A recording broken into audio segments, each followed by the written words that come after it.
ಇವತ್ತು ನಾವು ಕೇಳ್ತಕ್ಕಂಥ ದೇವರ ವಾಕ್ಯದ ಪೀಠಿಕೆ ಏನೆಂದರೆ, ಬಿದ್ದವರನ್ನು ಎಬ್ಬಿಸಿರಿ ಎಂಬ ಅಂಶವನ್ನು ಕೇಳುವುದಾಗಿದ್ದೇವೆ. ಯಾರು ಬಿದ್ದಿದ್ದಾರೋ ಅವರನ್ನು ಎಬ್ಬಿಸುವ ಕೆಲಸವನ್ನು ಸಭೆ ಮಾಡಬೇಕಾಗಿದೆ. ದೇವರ ಸೇವಕರು ಮಾಡಬೇಕಾಗಿದೆ. ದೇವರ ವಾಕ್ಯ ಕೇಳುವ ನೀವು ಮಾಡಬೇಕಾಗಿದೆ.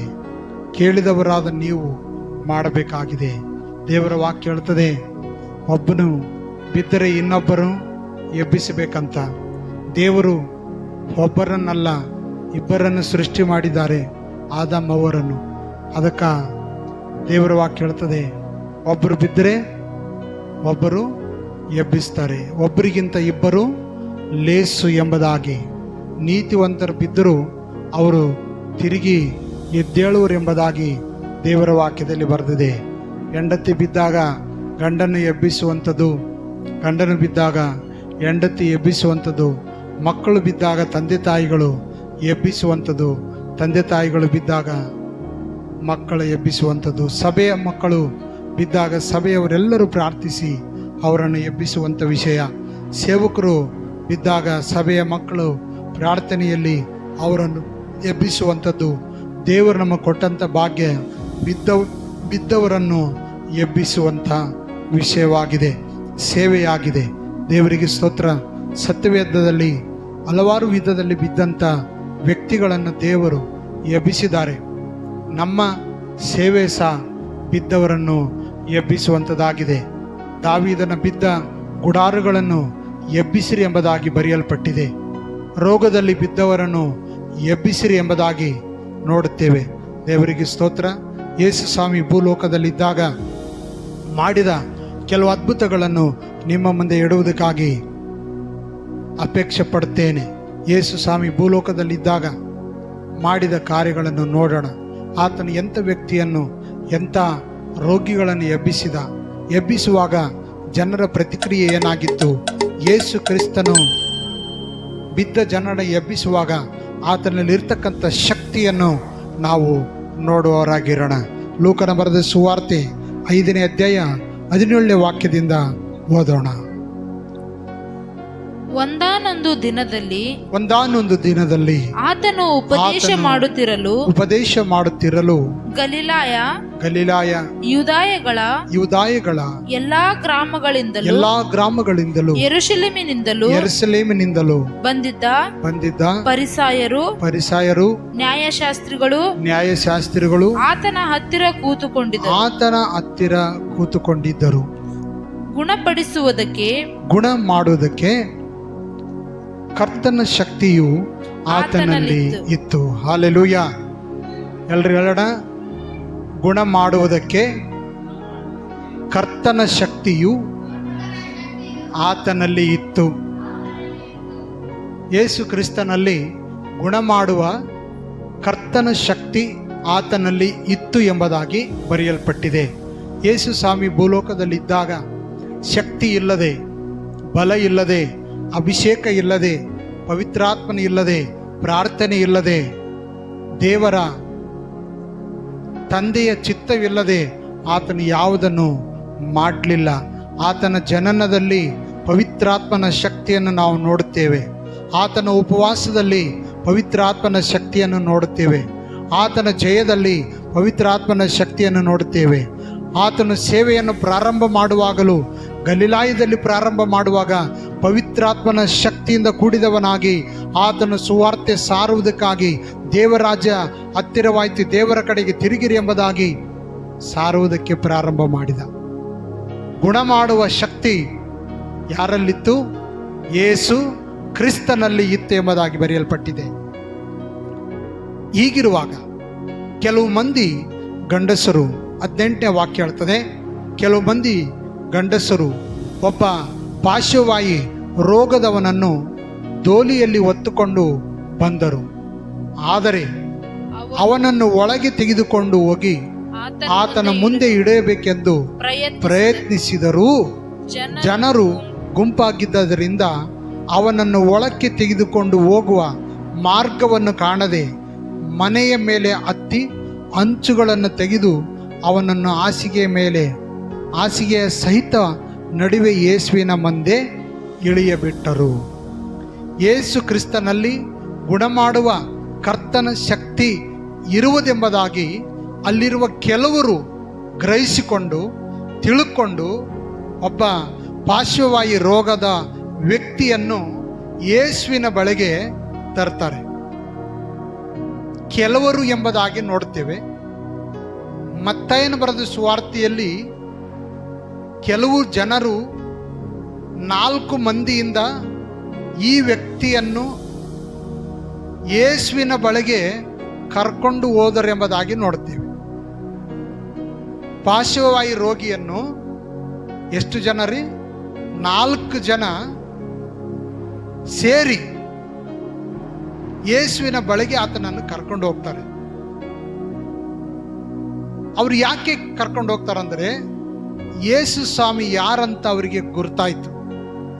ಯೇಸುವಿನಲ್ಲಿ ಇರುವ ಶಕ್ತಿ ಎಂಥದ್ದು ಎಂಬುದಾಗಿ ಅವರು ಗುರುತಿಸಿದರು.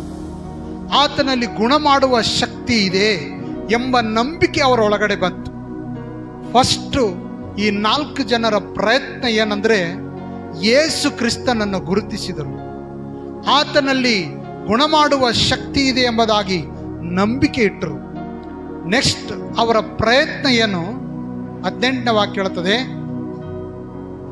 ಕೆಲವು ಮಂದಿ ಗಂಡಸರು ಒಬ್ಬ ಪಾರ್ಶ್ವವಾಯು ರೋಗದವನನ್ನು ದೋಲಿಯಲ್ಲಿ ಹೊತ್ತುಕೊಂಡು ಬಂದರು. ಬಿದ್ದ ವ್ಯಕ್ತಿಯನ್ನು ಎಬ್ಬಿಸುವಂತ ಜನರ ಲಕ್ಷಣ, ಭಕ್ತರ ಲಕ್ಷಣ, ವಿಶ್ವಾಸಿಗಳ ಲಕ್ಷಣ, ದೇವ ಸೇವಕರ ಲಕ್ಷಣ, ಅವರಲ್ಲಿರುವಂಥ ಒಂದು ಪ್ಯಾಷನ್, ಒಂದು ದಯೆ, ಒಂದು ಕನಿಕರ, ಒಂದು ಕರುಣೆ, ಒಂದು ಪ್ರೀತಿ, ಬಿದ್ದ ವ್ಯಕ್ತಿಯ ವಿಷಯದಲ್ಲಿ ಇರುವಂಥ ಆ ಗುಣವನ್ನು ನಾವು ಇಲ್ಲಿ ಕಾಣ್ತಾ ಇದ್ದೀವಿ.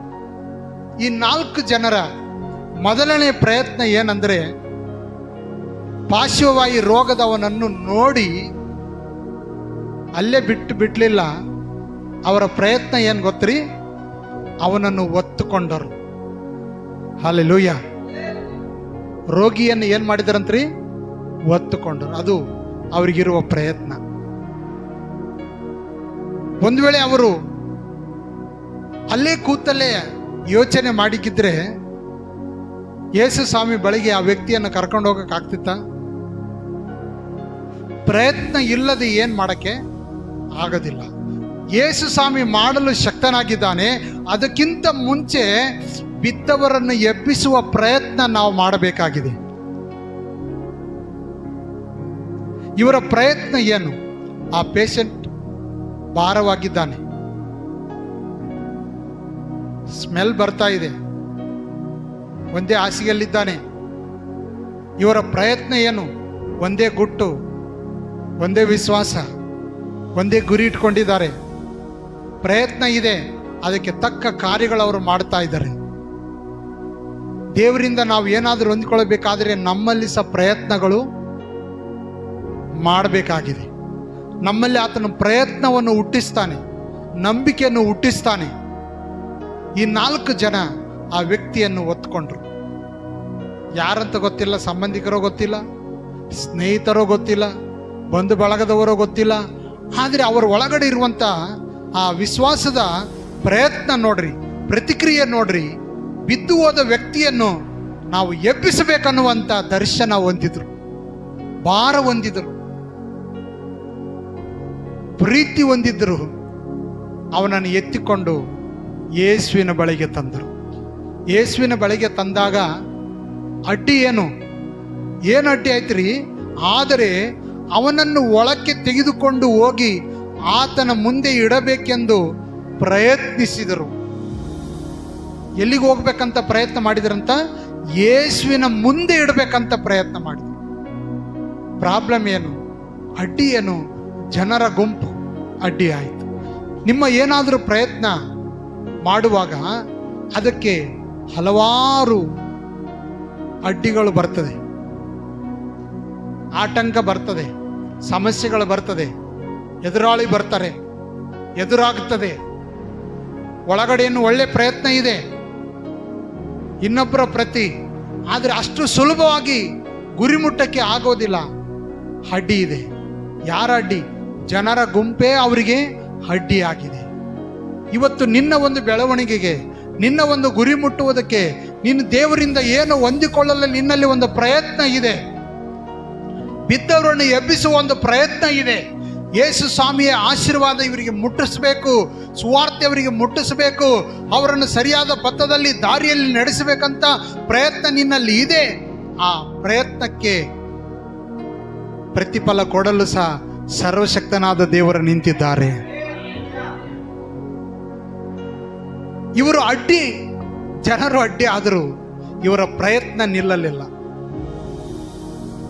ನೀವೇನಾದರೂ ಸಾಧಿಸಬೇಕಾ, ಆ ಸಾಧನೆ ಮುಟ್ಟುವಾಗ ಅನೇಕರ ಅಡ್ಡಿ ಇರ್ತದೆ. ಜನರ ಅಡ್ಡಿ, ಕುಟುಂಬದ ಅಡ್ಡಿ, ಮಕ್ಕಳಾಗಿರ್ಬೋದು, ಸ್ನೇಹಿತರಾಗಿರ್ಬೋದು, ಕೆಲವು ಸತಿ ನಿಮ್ಮ ಶರೀರವೇ ನಿಮಗೆ ಅಡ್ಡಿ ಆಗ್ಬೋದು. ಯಾವುದೋ ಅಡ್ಡಿ ಇದೆ, ಆದರೂ ಪ್ರಯತ್ನ ಮಾಡೋದು ಮಾತ್ರ ಬಿಡಬಾರದು. ಹಲ್ಲೆಲೂಯಾ. ಇವತ್ತು ಹೋಗ್ಬೇಕಂತ ಮನಸ್ಸು, ಬರ್ಬೇಕಂತ ಮನಸ್ಸು, ಹೊಂದಿಕೊಳ್ಬೇಕಂತ ಮನಸ್ಸಿದೆ, ಪ್ರಯತ್ನ ಇದೆ. ಆದರೆ ಮಧ್ಯದಲ್ಲಿ ಬರುವಂಥ ಅನೇಕ ಅಡ್ಡಿಗಳನ್ನು ನೋಡಿ ಅನೇಕ ವ್ಯಕ್ತಿಗಳು ಸೋತೋಗ್ತಾರೆ. ಆದರೆ ಸೋಲು ಒಪ್ಪಬಾರದು, ಜಯವನ್ನು ಸಾಧಿಸುವರಾಗಬೇಕು.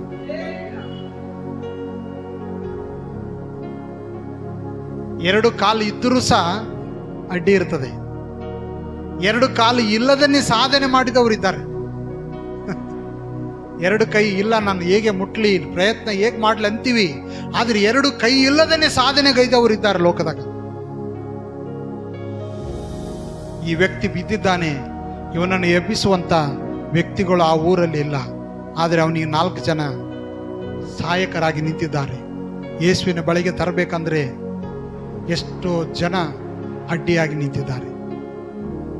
ಆತನ ಹಸ್ತ ನಮ್ಮ ಮೇಲೆ ಬರೋದಕ್ಕೆ ಹಿಂದೆ ಎಂತ ಪ್ರಯತ್ನ ನಂಬುದು, ಅದಕ್ಕಿಂತ ಮುಂಚೆ ಎಂತ ಅಡ್ಡಿಗಳು. ಈ ಪೇಷಂಟ್ನ ಯೇಸುವಿನ ಬಳಿಗೆ ಹೋಗ್ಬೇಕಂದ್ರೆ ಜನ ಎಲ್ಲ ನಿಂತು ಬಿಟ್ಟಾರೆ.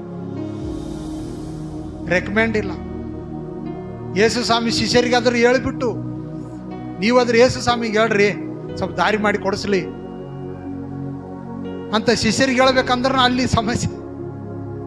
ಅಷ್ಟು ಜನ ಸೇರಿ ಬಂದಿದ್ದಾರೆ. ಯೇಸು ಸ್ವಾಮಿನಲ್ಲಿ ಗುಣ ಮಾಡುವ ಶಕ್ತಿ ಆದಂತೇಳಿ ಜನ ನೆರೆದು ಬಂದಿದ್ದಾರೆ. ಎಂತ ಅಡ್ಡಿ. ಆದರೆ ಇವರ ಪ್ರಯತ್ನ ನೋಡ್ರಿ ಹೆಂಗಿದೆ ಗೊತ್ತ್ರಿ. ಇವರ ಪ್ರಯತ್ನಕ್ಕೆ ಫಲ ಇದೆ ಅಂತೇಳಿ ಅವರಿಗೆ ವಿಶ್ವಾಸ ಇದೆ. ಅವರು ಸೋತೋಗ್ಲಿಲ್ಲ. ಜನ ಎಷ್ಟನ್ನ ಅಡ್ಡಿ ಮಾಡಲಿ, ಎಷ್ಟನ್ನ ಅಡ್ಡಿ ಬರಲಿ, ನೆಕ್ಸ್ಟ್ ಪ್ರಯತ್ನಕ್ಕೆ ಅವರು ಕೈ ಹಾಕಿದ್ರು. ಫಸ್ಟ್ ಪ್ರಯತ್ನ ಏನು? ಯೇಸು ಸ್ವಾಮಿಯನ್ನು ಗುರುತಿಸಿದ್ರು, ಆತನ ಮೇಲೆ ನಂಬಿಕಿಟ್ರು, ಆ ಪೇಷಂಟನ್ನು ಒತ್ತುಕೊಂಡು ಬಂದರು, ಯೇಸುವಿನ ಬಳಿಗೆ ತಂದರು. ತಂದಾಗ ಜನರ ಅಡ್ಡಿ ಆಯಿತು. ಅಲ್ಲಿ ನಡೆದ ಘಟನೆ ಏನು? ಸುಮ್ಮನೆ ಸೋತೋಗ್ಲಿಲ್ಲ, ನಿರಾಶರಾಗಲಿಲ್ಲ. ಏನ್ ಮಾಡಿದರು? 19ನೇ ವಾಕ್ಯ, ಜನರು ಗುಂಪಾಗಿದ್ದುದರಿಂದ ಅವನನ್ನು ಒಳಗೆ ತೆಗೆದುಕೊಂಡು ಹೋಗುವ ಮಾರ್ಗವನ್ನು ಕಾಣದೆ ಮನೆಯ ಮೇಲೆ ಇನ್ನೊಂದು ಪ್ರಯತ್ನ ನೋಡ್ರಿ. ಮಾರ್ಗ ಕಾಣದೆ, ದಾರಿ ಸಿಗಲಿಲ್ಲ, ಮಾರ್ಗ ಸಿಗಲಿಲ್ಲ. ಇನ್ನೊಂದು ಮಾರ್ಗ ಇದೆ, ಇರ್ತದೆ. ಅವ್ರು ಏನ್ ಮಾಡ್ತಾರೆ? ಮನೆಯ ಮೇಲೆ ಹತ್ತಿ ಅಂಚುಗಳನ್ನು ತೆಗೆದು ಅವನನ್ನು ಹಾಸಿಗೆ ಸಹಿತವಾಗಿ ನಡುವೆ ಯೇಸುವಿನ ಮುಂದೆ ಇಳಿಯ ಬಿಟ್ಟರು. ಹಲ್ಲೆಲೂಯಾ. ಎಂತ ಪ್ರಯತ್ನ ಇದು. ಆ ಜಾಗದಾಗ ನಾವಿದ್ರೆ ನಮ್ಮ ಪ್ರಯತ್ನ ಏನಾಗಿತ್ತು? ಯಾರಾದ್ರೂ ನಮ್ಮ ಮುಂದೆ, ನಮ್ಮ ಮನೆಯಲ್ಲಿ ಪೇಷಂಟ್ ಆಗಿ ಬಿದ್ದಿದ್ರೆ, ಅಂತ ಕಷ್ಟದಲ್ಲಿ ಬಿದ್ದಿದ್ರೆ ನಮ್ಮ ಪ್ರಯತ್ನ ಹೆಂಗಿರ್ಬೋದು, ಹೇಗಿರ್ಬೋದು? ಈ ತರದ ಪ್ರಯತ್ನ ನಾವು ಮಾಡ್ಬೋದಾ? ನಮ್ಮ ಪ್ರಯತ್ನ ಏನಾಗಿರ್ತದೆ? ಅಥವಾ ಸೆಂಟ್ ಸ್ಮೆಲ್ ಬರ್ತದೆ ಪೇಷಂಟ್, ನಾನೇನು ಹೊಡ್ಕೊಂಡು ಹೋಗ್ತೀನಿ, ಇಲ್ಲಾಂದ್ರೆ ಆ ಪೇಷಂಟ್ಗಾದ್ರೂ ಹೊಡ್ಕೊಂಡು ಹೋಗ್ತೀನಿ. ಆದರೆ ಇವರಲ್ಲಿರುವ ಪ್ರೀತಿ ನೋಡ್ರಿ, ಆ ಪ್ರೀತಿ ಎಷ್ಟು ತಾಳ್ಮೆಗೆ ನಡೆಸ್ತಾ ಇದೆ. ಹಲ್ಲೆಲೂಯಾ. ಯೇಸು ಸ್ವಾಮಿ ರೋಗಿಗಳನ್ನು ಮುಟ್ಟುವಾಗ ಸ್ಮೆಲ್ ಬರ್ತದ ಅಲ್ಲಿಲ್ಲ, ಸೀದಾ ಹೋದ ಅವ್ರ ಮೇಲೆ ಕೈ ಇಟ್ಬಿಟ್ಟ. ಆಮೇನ್. ಅಂತ ಕನಿಕರ ಯೇಸು ಸ್ವಾಮಿನಲ್ಲಿ ಇದು ಇವ್ರ ಒಳಗಡೆ ನೋಡ್ತಾ ಇದ್ದೀವಿ. ಅವ್ರು ಯಾವ ಪ್ರಯತ್ನ ಮಾಡಲಿಲ್ಲ, ಯಾವುದು ಬೇರೆ ಆಲೋಚನೆ ಮಾಡಲಿಲ್ಲ. ಹೊತ್ಕೊಂಬರ್ಬೇಕು. ಇವತ್ತು ನಮ್ಗೆ ಹೊತ್ಕೊಂಬರೋಕ್ಕಾಗಲ್ಲ, ಆದರೆ ಸರ್ಕಾರದವ್ರಿಗೆ ಫೋನ್ ಮಾಡಿ 108 ಆಂಬ್ಯುಲೆನ್ಸ್ ಕರೆಸಿ ಏನಾದರೂ ಮಾಡ್ಬೋದು. ಯಾವುದೋ ಒಂದು ಪ್ರಯತ್ನ ಮಾಡೋಕ್ಕೆ ಮಾರ್ಗ ದೇವರು ತೆರೆದಿಟ್ಟಿದ್ದಾರೆ. ಆದರೆ ನಮ್ಮ ಒಳಗಡೆ ಮನಸ್ಥಿತಿ ಎಂಥದಿರ್ಬೇಕಂದ್ರೆ ಬಿದ್ದವರನ್ನು ಎಬ್ಬಿಸುವಂಥ ಮನಸ್ಥಿತಿ ಇರಬೇಕು, ಇನ್ನೊಬ್ಬರನ್ನು ಎಬ್ಬಿಸುವಂಥದ್ದು. ಹಲ್ಲೆಲೂಯ. ಈ 4 ಜನರ ಪ್ರಯತ್ನ ಆತನನ್ನು ಒತ್ಕೊಂಡ್ಬಂದರು. ಅಲ್ಲಿನೂ ಅಡ್ಡಿ ಆಯಿತು, ಮೇಲೆ ಹೋದರು. ಮೇಲೆ ಹೋಗೋಕ್ಕಿಂತ ಮುಂಚೆ ಏನು ಚಿಂತೆ ಆಗ್ತದ? ಯಾರ್ದೋ ಮನೆ ನಾವು ಹಾಳು ಮಾಡಿರೋ ಸುಮ್ಮನಿರ್ತಾರ? ಅದನ್ನು ಆಲೋಚನೆ ಬಂದಿರ್ಬೋದು ಅವ್ರಿಗೆ. ಆದರೂ ಧೈರ್ಯ ಮಾಡಿದರು. ಇವತ್ತು ನಾವೊಂದು ಗುರಿ ಮುಟ್ಟಬೇಕಾಗ್ಯದ. ಇವತ್ತು ನಾವು ಯೇಸುವಿನ ನಾಮದಲ್ಲಿ ಈ ವ್ಯಕ್ತಿಗೆ ಸ್ವಸ್ಥತೆಯನ್ನು ಹೊಂದಿಕೊಳ್ಳಬೇಕಾಗಿದೆ. ಆ ವ್ಯಕ್ತಿ ಬಿಡುಗಡೆ ಕಾಣಬೇಕಾಗಿದೆ. ಆ ವ್ಯಕ್ತಿ ಉದ್ಧಾರ ಆಗಬೇಕಾಗಿದೆ. ಈ ವ್ಯಕ್ತಿ ಸಮಾಧಾನ ಹೊಂದಬೇಕು. ಈ ವ್ಯಕ್ತಿ ರಕ್ಷಣೆ ಹೊಂದಬೇಕು. ಈ ವ್ಯಕ್ತಿ ಯೇಸು ಸ್ವಾಮಿಯ ದರ್ಶನ ಆಗಬೇಕು. ಹೇಗಾದರೂ ಮಾಡಿ ಎಷ್ಟು ವರ್ಷದಿಂದ ಒಂದೇ ಹಾಸಿಗೆಯಲ್ಲಿ ಬಿದ್ದಾನ ಈ ವ್ಯಕ್ತಿಯನ್ನು ನಾವು ಎಬ್ಬಿಸಬೇಕನ್ನುವ ಧೈರ್ಯ ಅವರಿಗೆ ಬಂತು. ಅವರು ಸುಮ್ಮನೆ ಬಿಡಲಿಲ್ಲ. ಯೇಸುವಿನ ಮುಂದೆ ಇಳಿಬಿಟ್ರು.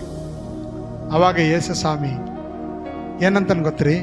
ಬೈಬಲ್ ಹೇಳ್ತದೆ, ಅಪ್ಪ ನಿನ್ನ ಪಾಪಗಳು ಕ್ಷಮಿಸಲ್ಪಟ್ಟಿವೆ ಅಂದನು. ಹಲ್ಲೆಲೂಯ. ಇಲ್ಲಿ ಸ್ವಲ್ಪ ಧ್ಯಾನ ಮಾಡೋಣ. ಅವರು ತಂದದ್ದೇನಕ್ಕೆ ಯೇಸು ಸ್ವಾಮಿ ಅಂದದ್ದೇನು? ಆ ವ್ಯಕ್ತಿಯನ್ನು ಏನಕ್ಕೋಸ್ಕರ ತಂದು?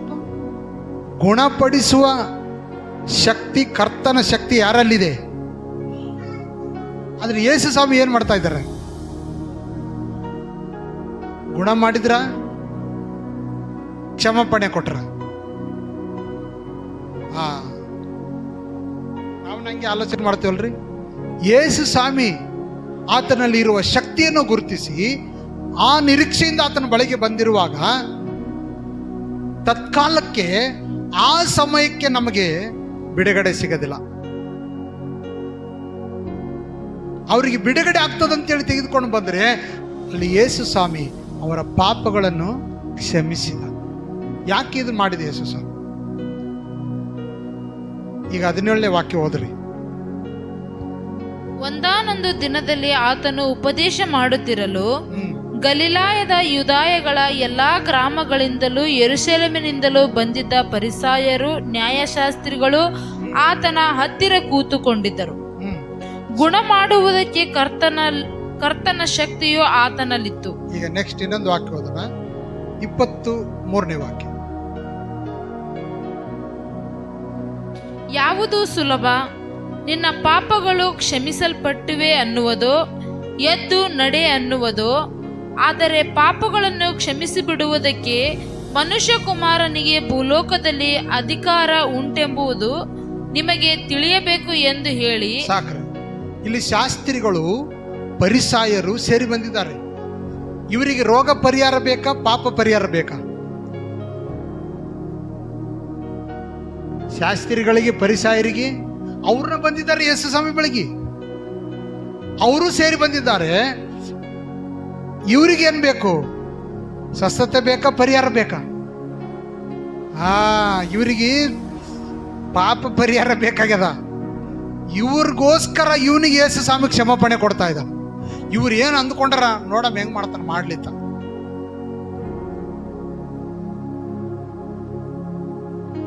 ಪಾಪ ಪರಿಹಾರ ಮಾಡುವ ಶಕ್ತಿ ದೇವರಿಗೆ ಅಷ್ಟೇ ಇದೆ. ಗುಣ ಮಾಡುವ ಶಕ್ತಿ ಯೇಸು ಸ್ವಾಮಿಗಿದ್ದದ ಅಂತ ತಿಳ್ಕೊಂಡ್ರು ಇವರು. ಗುಣ ಮಾಡುವ ಶಕ್ತಿ ಯೇಸು ಸ್ವಾಮಿಗೆ, ಪಾಪ ಪರಿಹಾರ ಮಾಡೋ ಶಕ್ತಿ ಯಾರಿಗೆ? ಇಲ್ಲಿ ಕೆಲವರು ದುರ್ಗುಣದಿಂದ ತುಂಬಿದವರು ಇದ್ದಾರ.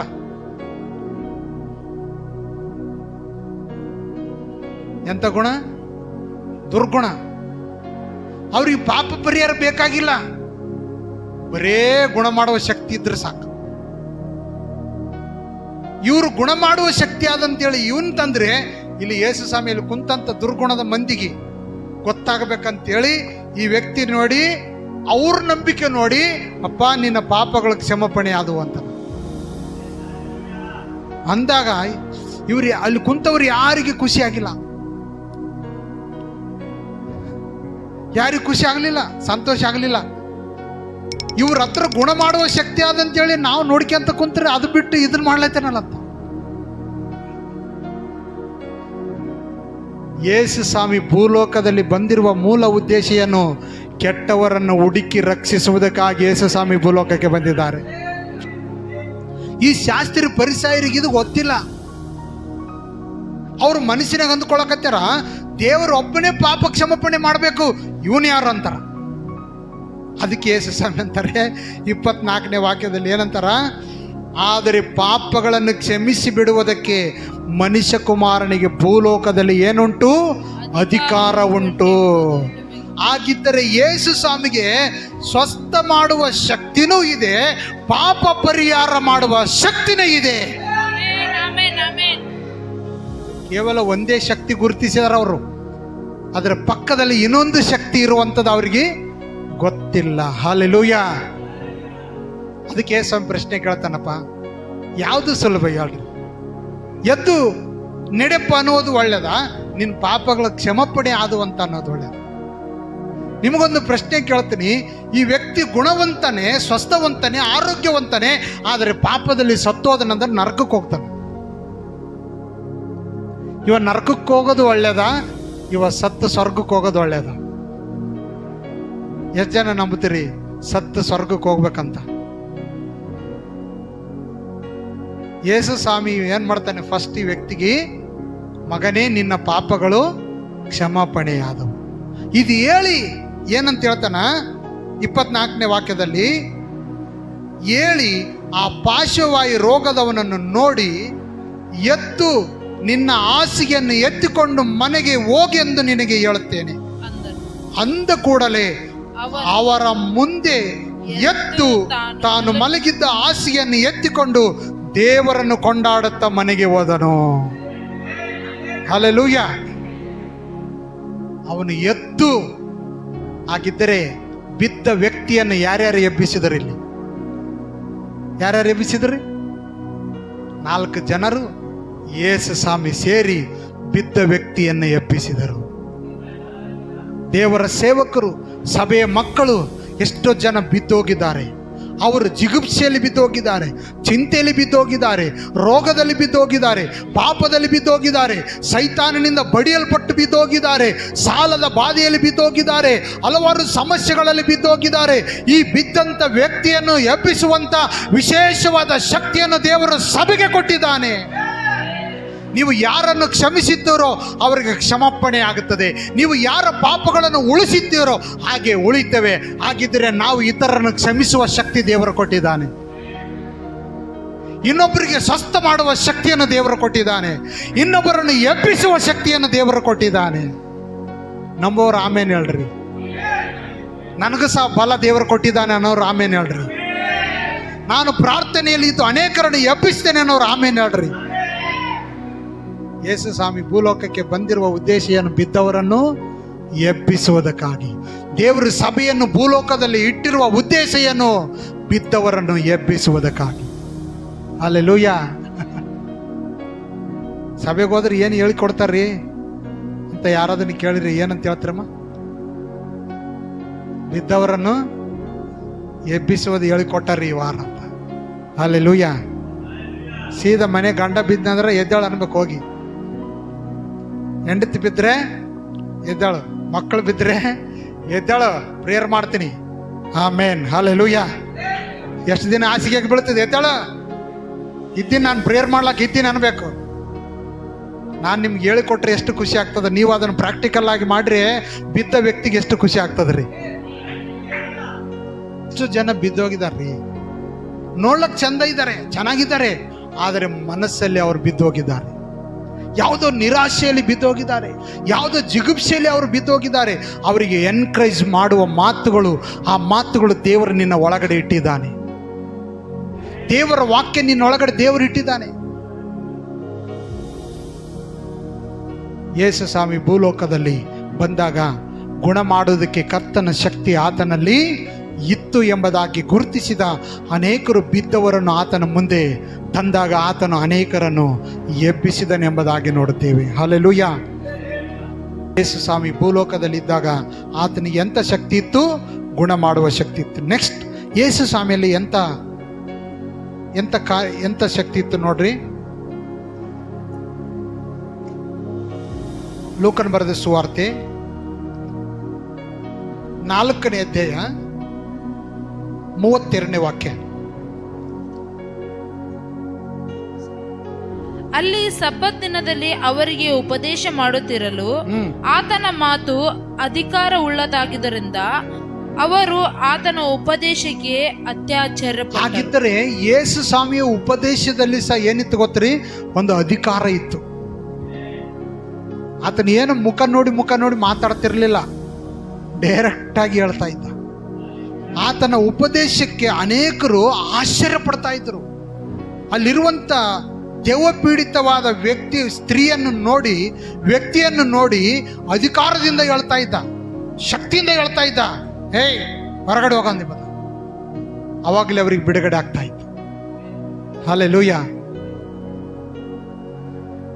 ಒಂದ್ಸತಿ ಕೆಲವರು ಕೇಳ್ತಾರೆ, ಇದೆಲ್ಲ ಸೈತಾನನ ಸಹಾಯದಿಂದ ದೆವ್ವ ಬಿಡಿಸ್ತಾನ, ಬೆಲ್ಜಬುಲನ ಸಹಾಯದಿಂದ? ಅವಾಗ ಯೇಸು ಸ್ವಾಮಿ ಅಂತಾನ, ಸೈತಾನನ್ನು ಬಿಡಿಸಿದ್ರೆ ಅವನ ರಾಜ್ಯ ಹಾಳಾಗ್ತದಂತ. ನಾನು ದೇವರ ಆತ್ಮನ ಬಲದಿಂದ ಬಿಡಿಸ್ತೀನಿ ಅಂತ ಹೇಳ್ತಾನೆ. ಹಲ್ಲೆಲೂಯಾ. ಎಂಥ ಬಲದಿಂದ? ಹಾಗಿದ್ದರೆ ಆತನ ಬೋಧನೆಯಲ್ಲಿ ಸಹ ಶಕ್ತಿ ಇದೆ, ಅಧಿಕಾರವುಳ್ಳ ಶಕ್ತಿ ಇದೆ. ಮತ್ತೆ ದೆವ್ವಗಳನ್ನು ಬಿಡಿಸುವುದರಲ್ಲಿ ಸಹ ಆತನಿಗೆ ಪವಿತ್ರಾತ್ಮನ ಶಕ್ತಿ ಇರುವುದನ್ನು ನೋಡುತ್ತೇವೆ. ಹಾಗಿದ್ದರೆ ದೇವರ ಸೇವೆ ಮಾಡುವುದಕ್ಕೆ ದೇವರು ನಮಗೆ ಶಕ್ತಿಯನ್ನು, ಅಧಿಕಾರವನ್ನು, ಅಭಿಷೇಕವನ್ನು ಕೊಟ್ಟಿದ್ದಾನೆ. ಈ ರೀತಿಯಿಂದ ದೇವರು ನಮಗೆ ಕೊಟ್ಟಿರುವುದರಿಂದ ಅನೇಕರನ್ನು ಎಬ್ಬಿಸಲು ಸಾಧ್ಯವಾಗುತ್ತೆ. ಆಮೆನ್. ದೇವರಿಗೆ ಸ್ತೋತ್ರ. 9ನೇ ಅಧ್ಯಾಯಕ್ಕೆ ಬರೋಣ. ಯೇಸು ಸ್ವಾಮಿ ತನ್ನ ಶಿಷ್ಯರಿಗೆ ಏನಂತ ಹೇಳ್ತಾನೆ ನೋಡ್ರಿ. ಲೂಕನ ಬರೆದ ಸುವಾರ್ತೆ 9ನೇ ಅಧ್ಯಾಯ 1ನೇ ವಾಕ್ಯ.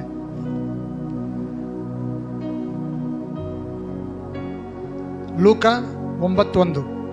ಆತನು 12 ಮಂದಿ ಶಿಷ್ಯರನ್ನು ಒಟ್ಟಿಗೆ ಕರೆದು ಅವರಿಗೆ ಎಲ್ಲ ದೆವ್ವಗಳನ್ನು ಬಿಡಿಸುವ ಮತ್ತು ರೋಗಗಳನ್ನು ವಾಸಿ ಮಾಡುವ ಶಕ್ತಿ, ಅಧಿಕಾರಗಳನ್ನು ಕೊಟ್ಟು ದೇವರ ರಾಜ್ಯದ ವಿಷಯಗಳನ್ನು ಸಾರುವುದಕ್ಕೂ ಅಸ್ವಸ್ಥರಾದವರನ್ನು ಸ್ವಸ್ಥ ಮಾಡುವುದಕ್ಕೂ ಅವರನ್ನು ಕಳಿಸಿದನು.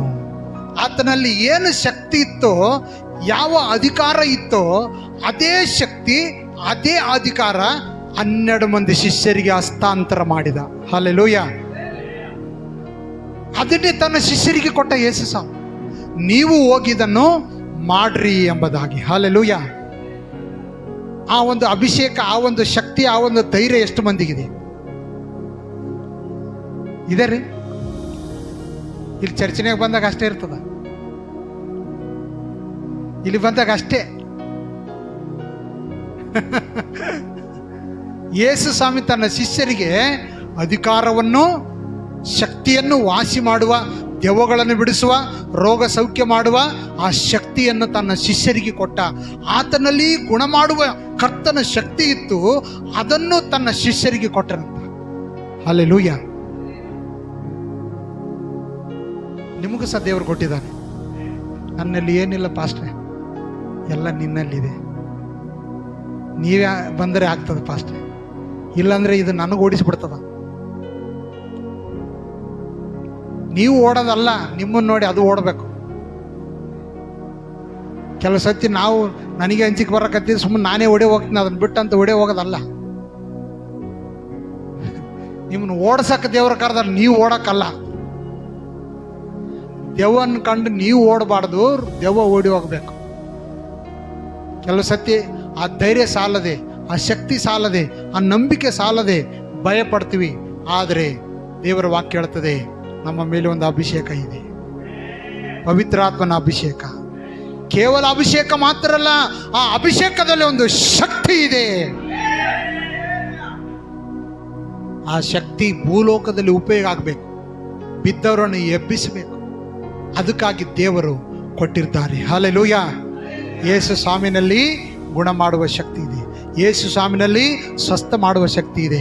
ಯೇಸು ಸ್ವಾಮಿನಲ್ಲಿ ಪಾಪಗಳಿಂದ ಪರಿಹಾರ ಕೊಡುವಂತ ಶಕ್ತಿ ಇದೆ. ಇಬ್ರಿಯ 2:18. ತಾನು ಶೋಧಿಸಲ್ಪಟ್ಟು ತಾನೇ ಶೋಧಿಸಲ್ಪಟ್ಟು ಬಾಧೆಯನ್ನು ಅನುಭವಿಸಿರುವುದರಿಂದ ಶೋಧಿಸಲ್ಪಡುವವರಿಗೆ ಸಹಾಯ ಮಾಡುವುದಕ್ಕೆ ಯಾರು ಶಕ್ತರಾಗಿದ್ದಾರೆ? ಯೇಸು ಸ್ವಾಮಿ ಶಕ್ತನಾಗಿದ್ದಾನೆ. ಹಲ್ಲೆಲೂಯ. ಆತನಲ್ಲಿ ಎಂತೆಂಥ ಶಕ್ತಿ ಇದೆ. ಶೋಧನೆಗೆ ಒಳಗಾದ ಜನರನ್ನು ಅವರ ಶೋಧನೆಯಿಂದ ಬಿಡಿಸಿ ಅವರಿಗೆ ಸಹಾಯ ಮಾಡುವುದಕ್ಕೆ ಯೇಸು ಸ್ವಾಮಿಗೆ ಏನಿದೆ? ಶಕ್ತಿ ಇದೆ. ಹಲ್ಲೆಲೂಯ. ದೇವರೇ, ನನಗೆ ಸಹಾಯಕರಿಲ್ಲ. ದೇವರೇ, ನಾನು ನಿಸ್ಸಹಾಯಕಳಾಗಿದ್ದೇನೆ. ನನಗೆ ಸಹಾಯ ಮಾಡುವವರು ಯಾರು ಇಲ್ಲ ಎಂಬ ಅಳುವು, ದುಃಖ, ವೇದನೆ ನಿನ್ನಲ್ಲಿ ಇರುವುದಾದರೆ ನಿನ್ನ ಶೋಧನೆಯಿಂದ ಬಿಡಿಸಿ ಕಾಪಾಡುವುದಕ್ಕೆ ಶಕ್ತನಾದ ಯೇಸು ಸ್ವಾಮಿ ಇದ್ದಾರೆ. ಹಲ್ಲೆಲೂಯ. ಆತನು ತಾನೇ ಶೋಧಿಸಲ್ಪಟ್ಟು ನಿನಗೆ ಬರುವ ಎಲ್ಲ ಶೋಧನೆ ಯೇಸು ಸ್ವಾಮಿಗೆ ಬಂದಿದೆ. ನಿನಗೆ ಬರುವ ಎಲ್ಲ ರೋಗ ಯೇಸು ಸ್ವಾಮಿ ಅನುಭವಿಸಿದ್ದಾರೆ. ನೀನು ಪಡುವ ಎಲ್ಲ ಪ್ರಯಾಸ ಆತನ ಅನುಭವಿಸಿದ್ದಾರೆ. ನೀನು ಪಡುವಂಥ ಬಾಸುಂಡೆ ಆತನ ಅನುಭವಿಸಿದ್ದಾರೆ. ನೀವು ಪಡುವ ನೋವು ಯೇಸು ಸ್ವಾಮಿ ಅನುಭವಿಸಿದ್ದಾರೆ. ನೀವು ಆತನ ಬಳಿಗೆ ಹೋಗಿ ಪ್ರಾರ್ಥನೆ ಮಾಡುವಾಗ ತಾನೇ ಶೋಧಿಸಲ್ಪಟ್ಟು ತನ್ನ ಬಳಿಗೆ ಬಂದು ಪ್ರಾರ್ಥನೆ ಮಾಡುವ ಪ್ರತಿಯೊಬ್ಬರಿಗೆ ಬಿಡುಗಡೆ ಕೊಡಲು ಆತನು ಸಹಾಯ ಮಾಡಲು ಶಕ್ತನಾಗಿದ್ದಾನೆ. ನನಗೆ ಯಾರು ಸಹಾಯಕರಿಲ್ಲ ಎಂಬುದಾಗಿ ಹೇಳ್ಬಾಡ್ರಿ. ಸಹಾಯ ಮಾಡುವುದಕ್ಕೆ ಸರ್ವಶಕ್ತನಾದ ದೇವರಿದ್ದಾನೆ. ಹಲ್ಲೆಲೂಯ. ಗುಣ ಮಾಡುವುದಕ್ಕೆ ಯೇಸು ಸ್ವಾಮಿ ಇದ್ದಾನೆ. ಪಾಪಗಳನ್ನು ಪರಿಹಾರ ಮಾಡುವುದಕ್ಕಾಗಿ ಯೇಸು ಸ್ವಾಮಿ ಇದ್ದಾನೆ. ದೆವ್ವ ಪೀಡಿತರಾಗಿ ಬಂಧನದಲ್ಲಿ ಲೋಲಾಡುವುದಾದರೆ ಆ ಬಂಧನಗಳಿಂದ ಬಿಡುಗಡೆ ಮಾಡುವುದಕ್ಕಾಗಿ ಯೇಸುವಿನ ನಾಮ ಇದೆ. ಆ ನಾಮ ಹೇಳಿಕೊಳ್ಳೋರೆಲ್ಲರಿಗೆ ರಕ್ಷಣೆ ಆಗುವಂಥದ್ದಾಗಿದೆ. ನಿಮ್ಮ ಬಾಯಿಂದ ಆತನ ನಾಮ ಹೇಳ್ರಿ. ನಿಮ್ಮ ಬಾಯಿಂದ ಆತನ ವಾಕ್ಯವನ್ನು ಉಚ್ಚರಿಸಿರಿ. ಪ್ರಾರ್ಥನೆಯಲ್ಲಿ ಹೇಳ್ರಿ. ಆತನು ಅನೇಕರನ್ನು ಬಿದ್ದವರನ್ನು ಎಬ್ಬಿಸಲು ಶಕ್ತನಾಗಿದ್ದಾನೆ. Hallelujah, hallelujah. ಧೈರ್ಯವಾಗಿ ಹೇಳೋಣ, ನಾನು ಬಿದ್ದವರನ್ನು ಎಬ್ಬಿಸ್ತೇನೆ, ಅಸ್ವಸ್ಥರಾದವರನ್ನು ಗುಣ ಮಾಡುತ್ತೇನೆ, ದೆವ್ವ ಪೀಡಿತರಿಗೆ ಬಿಡುಗಡೆಗೊಳಿಸುತ್ತೇನೆ, ಬಂಧನದಲ್ಲಿದ್ದವರನ್ನು ಬಿಡುಗಡೆ ಮಾಡುತ್ತೇನೆ, ಬಿದ್ದವರನ್ನು ಎಬ್ಬಿಸುತ್ತೇನೆ, ಚಿಂತೆಯಲ್ಲಿ ಇದ್ದವರನ್ನು ಸಂತೈಸುತ್ತೇನೆ, ಅವರಿಗೆ ಪ್ರೋತ್ಸಾಹ ಮಾಡುತ್ತೇನೆ, ಕರ್ತನ ಬಳಿಗೆ ನಡೆಸುತ್ತೇನೆ. ಆಮೆನ್. ಹಲ್ಲೆಲೂಯ. 4 ಜನ ಆ ವ್ಯಕ್ತಿಯನ್ನು ಯೇಸು ಸ್ವಾಮಿಗೆ ಬಳಿಗೆ ತರುವ ಪ್ರಯತ್ನ ಮಾಡಿದರು, ಆದರೆ ಹಿಂದಕ್ಕೆ ಹೋಗಲಿಲ್ಲ. ಆ ಮನೆಯ ಮಾಲಕರು ಏನಾದರೂ ಅಂತಾರನ್ನುವಂಥ ಭಯ ಇತ್ತು, ಆದರೂ ಅವರ ಪ್ರಯತ್ನ ಬಿಡಲಿಲ್ಲ. ಪಾರ್ಶ್ವವಾಯು ರೋಗಿಯನ್ನು ಯೇಸು ಸ್ವಾಮಿ ಬಳಿಗೆ ಹೇಗಾದರೂ ಮಾಡಿ ಕರ್ಕೊಂಡು ಹೋಗಲೇಬೇಕಂತ ಪ್ರಯತ್ನ ಮಾಡಿದರು. ಅವರ ನಂಬಿಕೆ ನೋಡಿ ಯೇಸು ಸ್ವಾಮಿ ಆ ವ್ಯಕ್ತಿಯ ಪಾಪವನ್ನು ಕ್ಷಮಿಸಿದ, ಅವನಿಗೆ ರೋಗನೂ ಪರಿಹಾರ ಮಾಡಿದ. ಇವತ್ತು ನಿನ್ನ ನಂಬಿಕೆ ನೋಡಿ ದೇವರು ಅದ್ಭುತ ಮಾಡುವನಾಗಿದ್ದಾನೆ. ಹಲ್ಲೆಲೂಯಾ. ಎಲ್ಲರೂ ಎದ್ದಿತ್ತುಕೊಳ್ಳೋಣ, ಪ್ರಾರ್ಥನೆ ಮಾಡೋಣ. ಕ್ರಿಸ್ತ ಯೇಸುವಿನಲ್ಲಿರುವಂಥ ಶಕ್ತಿಯನ್ನು, ಬಲವನ್ನು ನೋಡಿದ್ದೇವೆ. ಅದೇ ಸಭೆಗೆ ದೇವರು ಕೊಟ್ಟಿದ್ದಾನೆ. ಅದೇ ಶಕ್ತಿಯನ್ನು ದೇವರು ನಿನಗೆ ಕೊಟ್ಟಿದ್ದಾನೆ. ಅದೇ ನಂಬಿಕೆ ನಿನ್ನೊಳಗಡೆ ಇದೆ. ಅದೇ ಯೇಸುವಿನ ನಾಮ ನಿನ್ನ ಬಾಯಿಯಲ್ಲಿ ಇದೆ. ಆತನ ನಾಮ ಎತ್ತಿಕೊಂಡು, ಆತನ ವಾಕ್ಯ ಎತ್ತಿಕೊಂಡು ನಂಬಿಕೆಯುಳ್ಳವರಾಗಿ, ಅಭಿಷಕ್ತರಾಗಿ ಬಿದ್ದವರನ್ನು ಎಬ್ಬಿಸಲು ನಾವು ಪ್ರಯತ್ನ ಮಾಡೋಣ, ಪ್ರಾರ್ಥನೆ ಮಾಡೋಣ. ದೇವರು ಕಾರ್ಯ ಮಾಡಲು ಶಕ್ತನಾಗಿದ್ದಾನೆ.